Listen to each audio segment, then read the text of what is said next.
9 matchs, 9 victoires pour les deux équipes de rugby de la Principauté au Egg Chaser 7 Tournament de Darlington. Engagées dans une poule de 3 après le forfait d'une équipe, les joueuses des Oumoussa ont pu compter sur leur collectif, leur rigueur défensive et surtout leur talent pour dominer leur poule en s'imposant 52 et 56-0 face à Stockton, avant de s'imposer 34-7 puis 45-7 face aux Lionesses.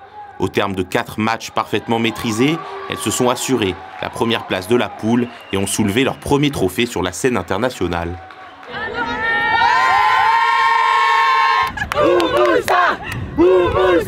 Pour les Impies, un format différent.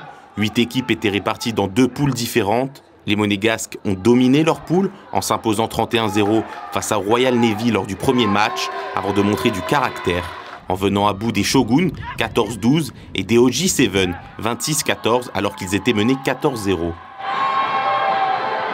En terminant premier de leur poule, ils ont retrouvé les Lions en demi-finale qu'ils ont écartés sans difficulté afin de s'assurer une finale face à leurs meilleurs ennemis, les Shoguns. Une finale remportée 22-5 par les Impies qui se sont assurés un deuxième titre consécutif ici à Darlington après 2024. C'est une journée idéale. Les filles avaient une bonne équipe et ont eu de la marche sur leur victoire. Mais je pense qu'elles ont joué sérieusement les 4 matchs. Avec vraiment une belle équipe, un bon groupe. Les garçons, il y avait moins de marge. Mais bon, on a battu notre bête noire, les Shoguns, 2 fois. Avec une finale quand même assez maîtrisée. Donc on est très content de la journée et de la saison qui est largement positive. 2 équipes composées en grande partie de joueurs et joueuses issus de la Principauté ou du bassin azuréen dans l'objectif d'amener le rugby local au sommet. On dit qu'il y a 6 joueurs et joueuses de Monaco sur le terrain, 4 de Nice. Donc c'est quand même gratifiant de gagner des tournois de bon niveau avec des joueurs locaux et locaux.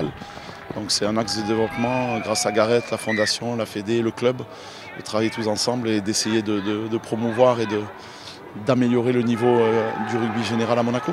Having these amazing players all together, different cultures, and having our Monaco players as well. So coming here, transmitting the message and also developing women's rugby in Monaco is very meaningful for us. Une fin de saison en apothéose pour les 2 clubs de la Principauté qui auront pour objectif de faire encore mieux l'année prochaine.